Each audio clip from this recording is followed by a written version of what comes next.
anopei o show ni o yaw ashamakuma muma na enye bibia say ya ba eye sister Penny ba a ye fa ni Innocentia anopei ya wa ha ya ka bia nhim ye te say si omakum ye ba owo UCC body parts missing issue that has been making rounds.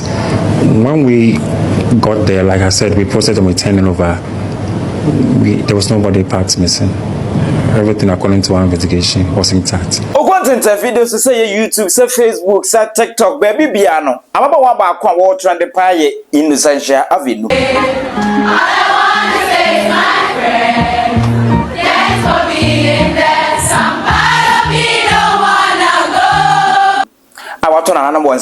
Oko UCC level 200 students. The one 7 agent intervened so bet police arrest are coso libations are who a coso and then once be at the free campus war and the Friday evening getting to Saturday, nobody knew of her whereabouts. The university got to know this when the student reported to the dean of students office that the friend is missing.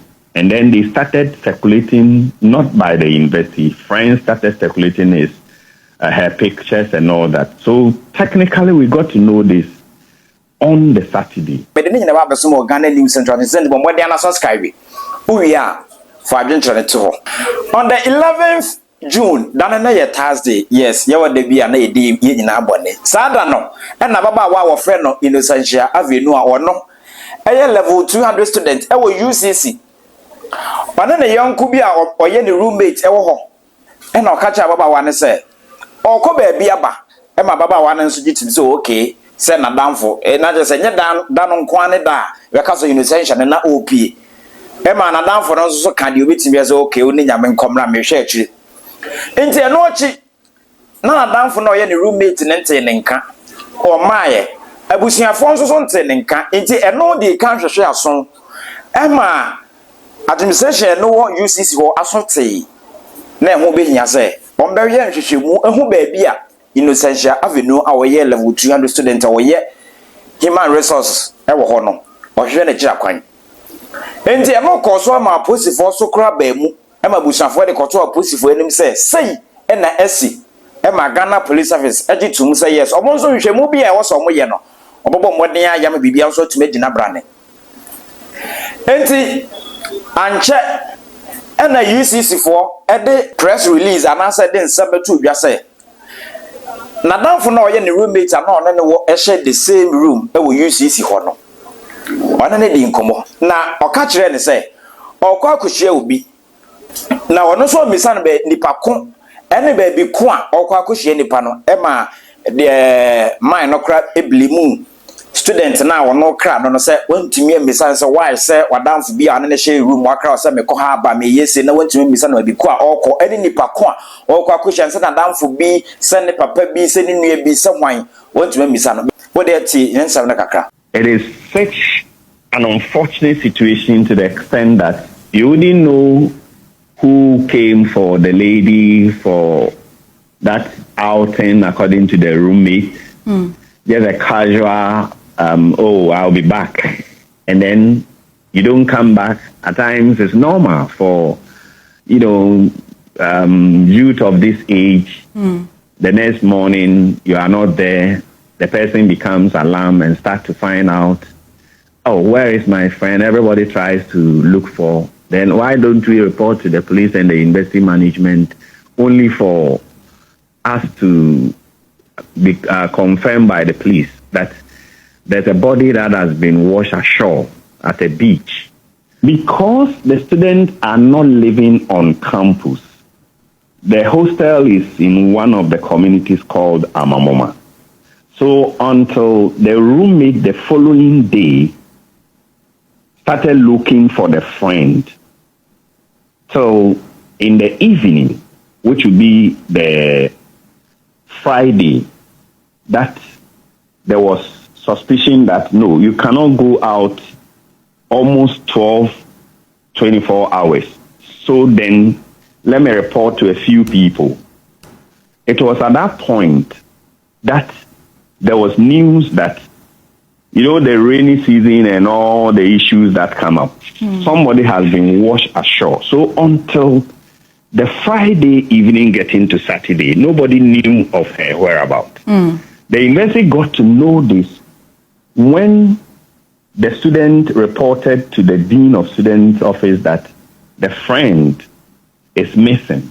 And then they started circulating, not by the university, friends started circulating her pictures and all that. So technically we got to know this on the Saturday. Anna Innocentia Avenue or one Casadema Mikuma or no so fancy, and me sure say, or ye priestess, not just or ye comfuba, or no so fancy, a shiny nura. I did no matter to the common near day, a quotina more dear one, oh yeah, pay the answer and anonymous say.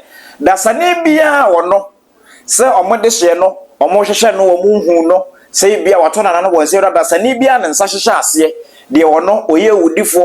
Our no poor Modeshano Sabusia for Bebreguno, Nanano Yinima, and one also at that side you may be. Well, I no pay or show no yaw as a makume mumma. Na enye bibia say ya ba eye sister Penny ba a ye fa ni Innocentia anopai ya wa ha ya ka bia nhim ye te say si omakum ye ba owo UCC ewo Cape Coast na oye me ba pa me sister Penny ba no oyawo ni arewo oyawa mama ni papa afem asa no mudi omuba akodum pempenso na waduro no eye yaya rewo na anopei me pesa me ma ebusuafo nyina ati asese enye obi aba na obefa akokwa empos akola na na wasai anase na odi be mechi na we akoto no mpo a enye ensese ebeto no efise obabia ye be masem sa so na be ma bia so ye masem ai bebia wanyi edunu onya akoda oyaw aba eti anopei mu hu me ha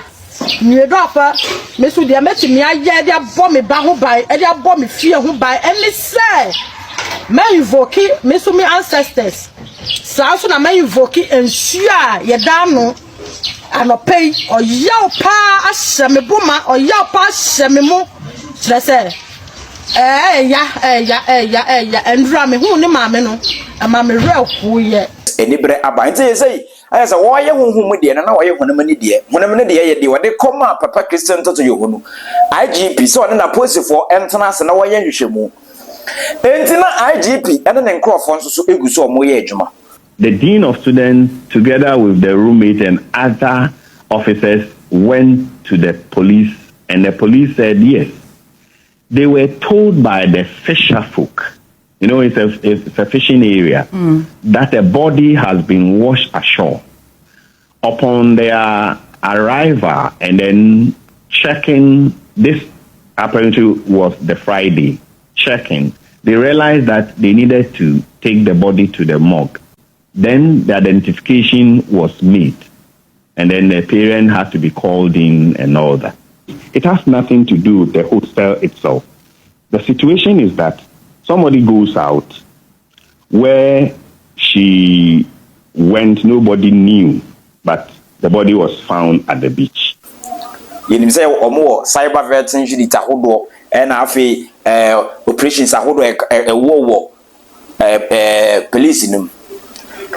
Ento bonso hwehwe mu a omo ye e kire say abrante ba ko a wo frɛ no Michael Mensah or 39 years. Now it's a baba wa friend Innocentia Avenue to our two and another one said no sa branch in Mobi and me who supposed to be. Sir Michael Mensah no or no comment say sa lady friend Innocentia Avenue no offer taxi at the beach be a Hatchland Beach. Intina say a hono na hwehwe aso kakra. Enti after say Ghana Police Service started a Juma investigations oh yeah ebeto odwa say Michael Mensah ya nhwemu twa say oh yeah teacher or sanso so driver no or no e no peke ababawa Innocentia Avenue no e free campus e de ne call beach ho wo hu ne body ana e lifeless but amanfo ka say as ababa one ye twa ne nofo ye twa ne takrama ye twa ne ba bibi ne ade but enwe mu kire say ba bia ni wa ye twa and as an almost yi ne ne chi kakra bi and a mark be da ho because of Innocential we are making other things happen, but we haven't received officially, we haven't received any reports like that. We had to go to the Cape Coast Teaching Hospital for confirmation, and they did confirm. That's why we got to know her name, Innocential Avenue, age 20, level 200 students at the Cape Coast. In fact, we went to the teaching hospital with the dean of students also. So that's why we realized who she was. And there's this body parts missing issue that has been making rounds. When we got there, like I said, we processed them with turning over. There was no body parts missing. Everything according to our investigation was intact. We really wish those who are saying that to come forward to help us in the investigation. We really wish they come forward since they know much about this missing body parts. It's Michael Mensa, yeah, where teacher. Your son's your shankeni, and for now, Ghana Police Service. True, she more warrior, one side to me a kusumu. Na eno crown up baby or coachin and so or war. Pilu, Lorry Station, here we Cape Coast, a ho, and I'm coaching. And Ghana Police Service saying she moved be a cabia, I was for more ye. That's an Ibia and Sasha said that's an Ibi with Nimubino. Come my name, I say you man and answer to my baby to drop. And Emma, there be a bisa say. So Obi. Ekum obi di obi ewu so obetwetu so obetwese kan se obefa de ben edi kum obi amanato na nanam wose de no yenya ne den ono so yentinu tu hwe ne so enye ne kramfri nsem yentu amanamfa ne nhyem ana se yenye ne den na se ade no eni enyan enti we de yenu anama ba wa no megidi ye pa se mo behwe we na mo de asua brebi. I'm not saying say Innocential or a bad girl. Yes, I'm not saying that. So a bad girl. And Osha the state amaba wa any disikachi or moko man a dorsum. And then I'm to say a be a night Innocential or also any disikachi and on a man who share will be a sending pan a be a old different one also at the end. But that why and near what Dimbian in Nipper say dear Abusia Abokegu 19-year-old girl and that's 20-year-old girl. What on another one said level 200 students. Okay, yeah. Also saying, and you move me. Oh, why, ye, nothing yamia, dom nasa chew beer. A such beer, ye demand my beboa. But more than 5 inches to we are subscribing Ghana News Central. JP Nimu, Nana, and Krato for me to Ghana Mountain and Bronze. I don't want somehow when Namswa. Ebini.